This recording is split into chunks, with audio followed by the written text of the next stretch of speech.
So guess who is back again? Nigeria's very own superstar chef, Hilda Baci. After breaking records with our marathon cookathon, she's taking things to the next level. And this time, she's cooking the largest pot of jollof rice in Nigeria. Or more. Now, this is more than just food, you know. Jollof rice isn't just a dish, it's a symbol of Nigerian pride, culture, and celebration. And so, by attempting this massive cookathon, Hilda Baci is putting Nigerian cuisine right at the center of global attention. And this is so amazing. You know, just think about it. Millions around the world already love Nigerian jollof. But this event is about more than taste. It's about showcasing Nigeria's creativity, hospitality, and of course unity. So from tourism to culture, Hilda Baci is literally promoting Nigeria one spoon of jollof at a time. So whether you're a Nigerian or just a lover of good food, this is a moment to celebrate. Hilda Baci isn't just cooking, she's making history again. So what do you think? Can Nigeria claim the world's largest pot of jollof rice? Drop your thoughts in the comment section. And don't forget to like, share, and subscribe for more of our videos on Nigerian culture, lifestyle, food, languages, and everything you need to know about Africa.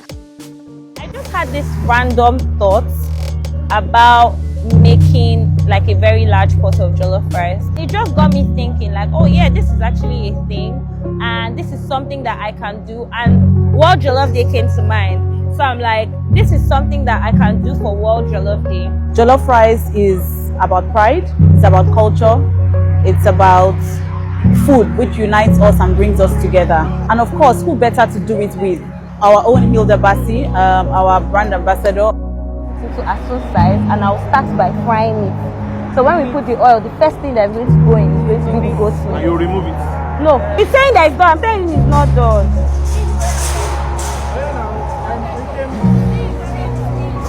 Baby, what I say? Let me see what I need.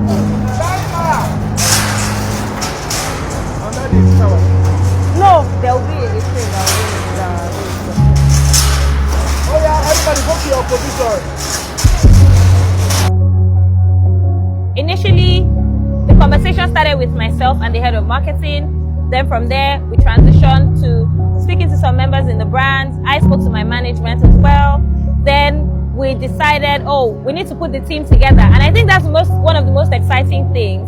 You know, with this time, obviously, it would be the same alpha team that worked on the cookathon project. I pretty much reached out to everybody else, you know, curated a group for production, for PR, marketing, and everything else.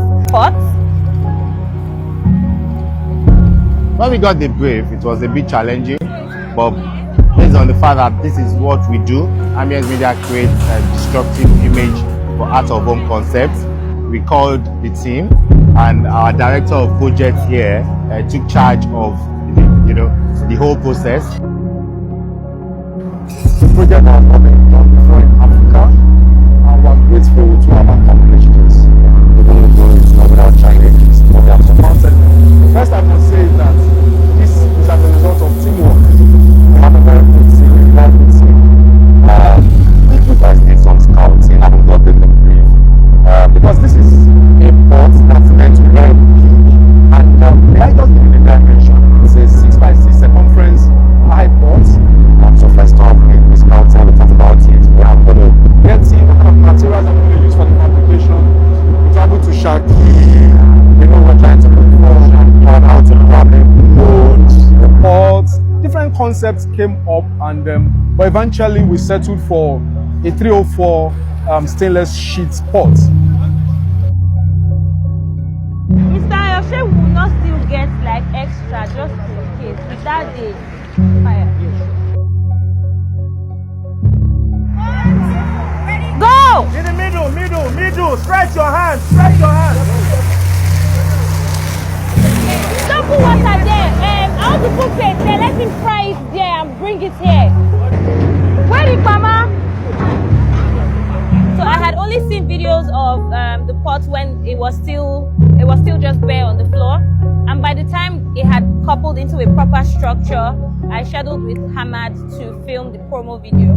So the day of the promo video, When we came, we looked at the gas, we looked at the size. That was my first time actually seeing the pot in all its glory, you know, like looking at how big it was. And I'm not even going to lie to you, I started having so much anxiety because I had already done the math for how much rice we're going to need and how much oil and how much, you know. But when I saw the pot, I'm like, are you sure that my measurement is correct?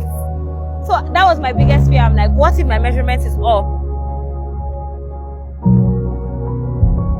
Chef Gibbs is our culinary director. He's also been working with me, working with our head of procurement, Lola, to make sure that we have all the ingredients that we need, you know, and everything. So once I do my measurements, I pass it on to Gibbs. Gibbs translates it, and that's how we know like what we need. As you all know, Hilda is someone with the biggest dreams. And so when Hilda called and said, Gibbs, we're going again, though, I was like, I already knew that it was going to be something that was going to be mind-blowing. And I love challenges. I love making a statement. I love putting Nigeria on the map. And so it was a very, very easy sell for me. We divided the team structure into like 4. So we have like the main chefs that will be in charge of the main pots, stirring, pouring. We have the sous that will assist them, lifting, running. Then we have like the line cooks and the kitchen assistants that will handle the prep stations and everything at the back of the house. And then there's the procurement team.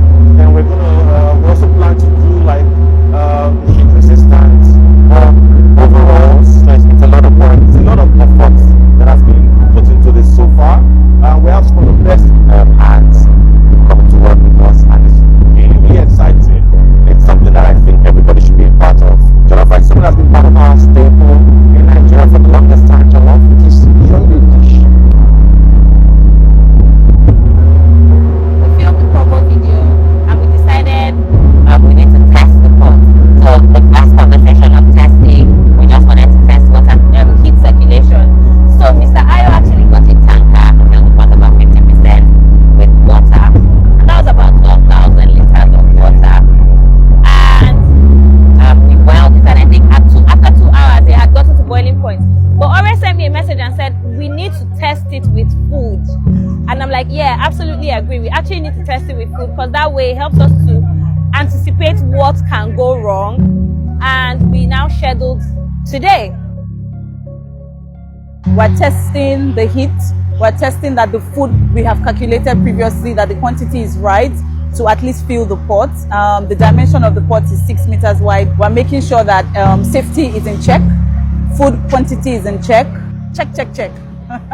And so far, I think it's been great. I think we've taken a lot of learnings today that is even going to help us go back to the drawing board and make sure we tighten our plans. I think that we are good on the quantity we have estimated for the food. It was a bit more difficult today because the quantity of rice we're cooking in comparison to the size of the pot is like a drop. We're making 5,000 kilograms, and today we tested with just 100 kilograms. So you can see that that's like 10% or so. This is why we're here today. We're making sure that we are dotting our I's, crossing our T's, and getting set for the big day. I decided that, you know what, we can do something simple. I decided that we should make native rice. You know, like palm oil rice. It's cheaper. You know, it doesn't require that much ingredients. It's quick. It's easy. We started the cooking. And something very funny happened when we started cooking. So we had turned on the gas, and the pot, a few sides of the pot was hot, and we went in with the palm oil, and the pot literally like flamed up. And everyone's like, oh my God, obviously when you're a chef, you're used to things like that. You know that it's the heat that is too much. But I'm not gonna lie, I also came down from my ladder as well. Let me not burn my face because I'm trying to make the largest pot of jollof rice. But some way, somehow, we're able to cook. The food tasted good. We used some Gino Asun paste, some Gino Asun cubes. We used a combination of Gino Asun paste and Gino Asun cubes and Gino pepper chicken paste and Gino pepper chicken cubes.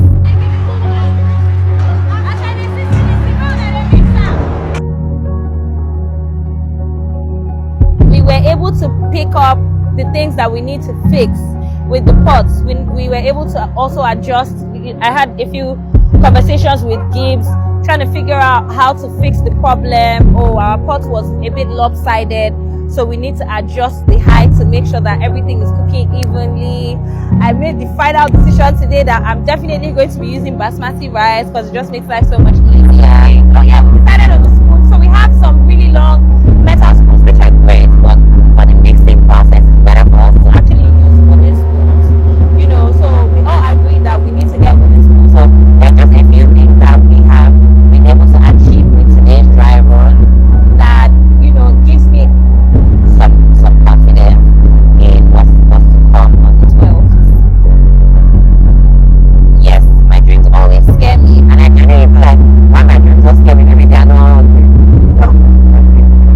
So yeah, my dreams definitely always scare me, and I encounter challenges. But something that I know about myself is I'm very solutions driven, so I don't focus on the problem I solve it.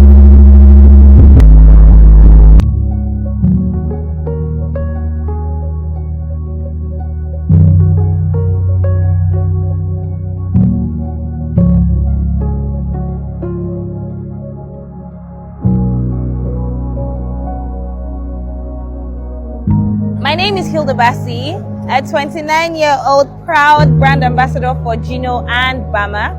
And come the 12th of September 2025, my humble self and Gino will be making the largest pot of Nigerian jollof rice the world has ever seen. I can't wait to see you there. Mwah!